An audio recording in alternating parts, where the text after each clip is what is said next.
Essa história começa em 15 de 5 de 1989. E foi nesse espaço aqui que eu vivi dias incríveis na minha infância e o início da minha adolescência. E eu vou contar essa história pra vocês. Essa foto aqui é a foto que eu tenho registro quando eu ainda era um bebê, no colo da minha mãe. Infelizmente a gente não tem muitas lembranças dessa época, mas eu sei que a minha infância, principalmente essa primeira fase da minha vida, foi marcada por muito amor, por muito carinho e sempre uma relação muito familiar e muito próxima com aquelas pessoas que estavam no nosso círculo, tios, avós, primos. E esse elo familiar forte sempre foi algo que foi muito importante para todos nós. E logo de cara eu posso dizer para vocês que algo que eu amava na minha infância era estudar. Tanto é que todas as fotos que eu tenho aqui estão no ambiente escolar, seja numa festa, seja numa formatura, seja uma reunião entre amigos. E realmente eu gostava muito de estudar, tanto que eu era super participativo nas aulas. Eu lembro que na pré-escola tinha uma professora que ela premiava os alunos com umas medalhas assim pelo bom desempenho ou também pelo número de faltas. Se aquele aluno tivesse poucas faltas e tivesse boas notas no final do bimestre, no final do trimestre, ela dava umas medalhinhas, aquelas simples, sabe? Eu amava aquele momento de ser premiado, porque eu lembrava que era um esforço que era recompensado. Eu lembro também que na biblioteca tinha a professora que sempre estimulava os alunos a lerem livros, né? E tinha uma competição também por número de livros que você lia ao longo do ano. Eu amava participar também desses momentos. E uma coisa que me traz muito à memória, que talvez você também viveu na sua infância, era o momento dos aniversários. Aqui você tem aquele famoso bolo em volta da mesa com refrigerante, com aquele copinho de vidro, que a família reunia para todo mundo cantar aquele parabéns. Bem diferente dos dias de hoje, só aquelas festas de buffet grandiosas. E talvez o momento de maior alegria era a hora de cortar o bolo e de cantar o parabéns. E a mãe sempre botava aquele pedaço grandão para você poder entregar para alguém, para a pessoa preferida. Uma etapa também que eu lembro da minha infância e que me acompanhou até a adolescência foi a paixão que eu tive por música. E meu irmão começou a tocar violão. Eu não estou muito feliz nessa foto, né? Mas aqui representa também o início dessa história na trajetória da música. Eu tentando dar os primeiros acordes aqui nesse violão. Mas fato é que depois a música entrou na minha vida na adolescência, eu comecei a tocar saxofone. E também é algo que marcou muito a minha trajetória, principalmente da adolescência até o início da minha juventude ali. Olha essa foto aqui. Tá vendo aí? Eu já era músico desde pequenininho, que eu deveria ter uns 6 anos de idade, tocando numa festa da escola. Eu tava olhando essas fotos e tem poucas fotos que eu tirei em família, mas aqui vocês vão ver a minha família completa, meu pai, minha mãe, meu irmão e eu. Eu sou o caçula, né, da família, o pequenininho. Meu irmão disse que eu era muito mais mimado que ele, né? Será que é verdade? Pessoal, como eu falei pra vocês, eu amava estudar. Tanto é que a maior parte das fotos eu tô estudando. Aqui eu tô lendo livro, aqui com diploma, aqui com outro diploma, aqui com outro diploma e por aí vai. Eu tinha uma aptidão natural para os estudos e é algo que eu gostava muito, assim. Tanto é que tem uma história bastante curiosa, que eu até já contei pra vocês. Certo dia, eu tinha ido pra praia com os meus tios, ia passar um final de semana lá em Caraguatatuba. E aí meu tio reuniu a família e falou assim, ó, a gente tá pensando em esticar alguns dias aqui para que a gente possa aproveitar um pouco mais a praia. Eu lembro que naquele momento eu comecei a chorar copiosamente, chorava. Falei, tio, eu preciso voltar porque segunda-feira eu tenho aula. Eu não posso perder, a professora disse que vai ter algo importante, eu não queria faltar na escola. E meu tio disse pra mim que ele voltou no domingo à noite, porque na segunda-feira eu tinha que voltar pra assistir aula. E hoje, pensando nessa situação, eu imagino que como eu fui um sobrinho chato, né? Fazer meus tios pagarem a viagem, parar o que eles estavam fazendo pra voltar pra eu poder ir pra aula na segunda-feira. Mas tudo isso foi reflexo de um comportamento que eu sempre tive e que me trouxe grandes vitórias, porque esse comportamento de querer sempre estudar, de querer sempre aprender, me levou a lugares que eu nunca imaginaria chegar. Tanto é que na minha época do ensino médio, eu passei na ITEC, que era uma escola técnica, meus pais não tinham condições de pagar uma escola particular, e ali no ensino médio eu também fiz o vestibulinho, né, para poder fazer o ensino técnico, e me formei em técnico em nutrição e dietética. E na fase do ensino médio é aquela fase que você precisa decidir o que você quer ser quando crescer. Quem nunca fez essa pergunta, né? O que você quer ser quando crescer?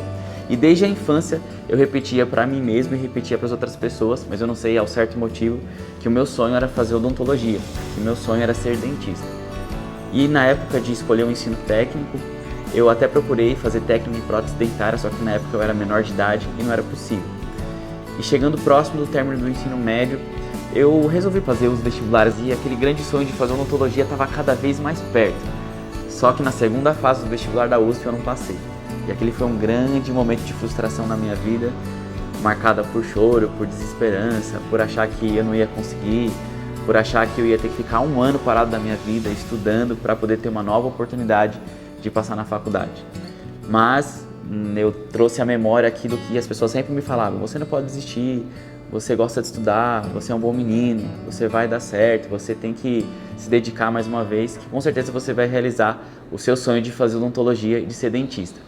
E realmente foi o que eu fiz. Naquele ano eu me apliquei demais, eu resolvi fazer cursinho, e para não voltar para casa, para ter que ter distrações, para poder não ter uma rotina de estudos, eu acordava entre 5 e 6 da manhã, estudava a manhã toda, e na parte da tarde ainda ficava estudando, fazendo os exercícios, e voltava à noite para casa. E repetia essa rotina ao longo de todo o ano. E aí chegou o grande momento de fazer os vestibulares novamente. Só que dessa vez eu tentei outras faculdades. E não é que deu certo? Eu consegui passar em 3 universidades, sendo que a que eu mais queria era a USP, e consegui realizar o sonho de ingressar na Faculdade de Odontologia da USP, que hoje é considerada a melhor faculdade do Brasil e às vezes até a melhor faculdade do mundo. E dentro da faculdade eu consegui realizar esse grande sonho. Eu fui um aluno super dedicado, fazia estágio, estudava, ficava na faculdade até de noite, estudava de final de semana, fazia estágio nas férias, porque eu queria aproveitar ao máximo aquela minha oportunidade. E também outras coisas além dos estudos começaram a acontecer na minha vida. Eu comecei a namorar com a Dê assim que eu ingressei para a faculdade, e logo que eu terminei a faculdade, eu decidi me casar. Embora muitas pessoas do meu círculo de amizades falavam que eu era louco, que eu estava sendo imprudente em realizar aquele casamento sem ter nenhum emprego formalizado, mas eu tinha certeza que com a Dê eu conseguiria realizar todos os nossos sonhos. Lembrando a história da infância, chegou o momento que eu ia pegar o diploma mais importante da minha vida. Só que dessa vez era para a profissão que eu escolhi desde pequeno. E quando me formei, eu achava que por ter feito a melhor faculdade do Brasil, as portas se abririam para mim. E eu seria um dentista muito bem remunerado, dentista realizado com muita facilidade. Só que não foi o que aconteceu. E eu lembro que quando eu me formei, o meu primeiro salário foi menos de R$500. E eu também pensei que as primeiras oportunidades de trabalho surgiriam dos locais que eu havia feito estágio. Só que não foi bem assim. Mas eu não desisti, comecei a entregar currículos, comecei a conversar com outras pessoas e as oportunidades foram se abrindo, as oportunidades foram chegando. Eu cheguei a trabalhar em até 4 consultórios para poder sustentar minha família, já que eu havia decidido me casar logo após de formado. E eu lembro também que foi nessa fase que eu comecei a aprender a como gerir o consultório. Eu lembro que um dos locais que eu trabalhava, a dentista tinha ficado grávida. E aí surgiu um desafio para mim. Eu tinha que tocar o consultório dela, não só na parte odontológica, não só na parte operacional. Eu tive que cuidar do consultório na parte administrativa, na parte da gestão dos protéticos, em cuidar das pessoas. E foi algo que trouxe muitos aprendizados para mim. E foi ali, aquele momento, que eu pensei: se eu consigo tocar um consultório que nem é meu e as coisas funcionaram, por que não abrir o meu próprio consultório? Só que tinha um grande problema. Eu não tinha absolutamente nenhuma reserva, eu não tinha nenhum dinheiro.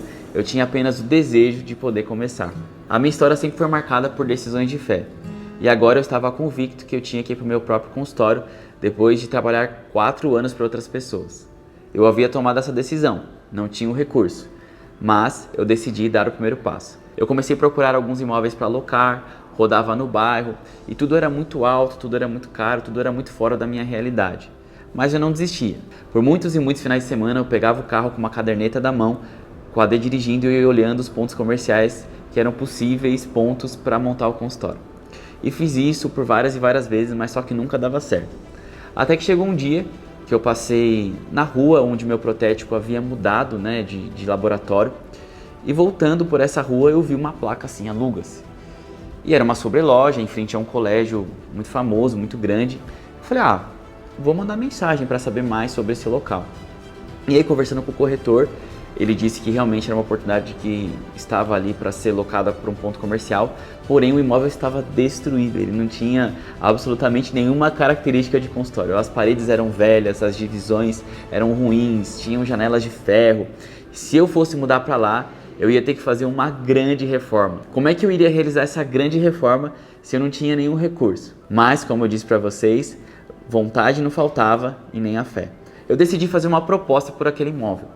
E aí fui na imobiliária, preenchi a ficha cadastral e a corretora imprimiu aquela ficha de imóvel.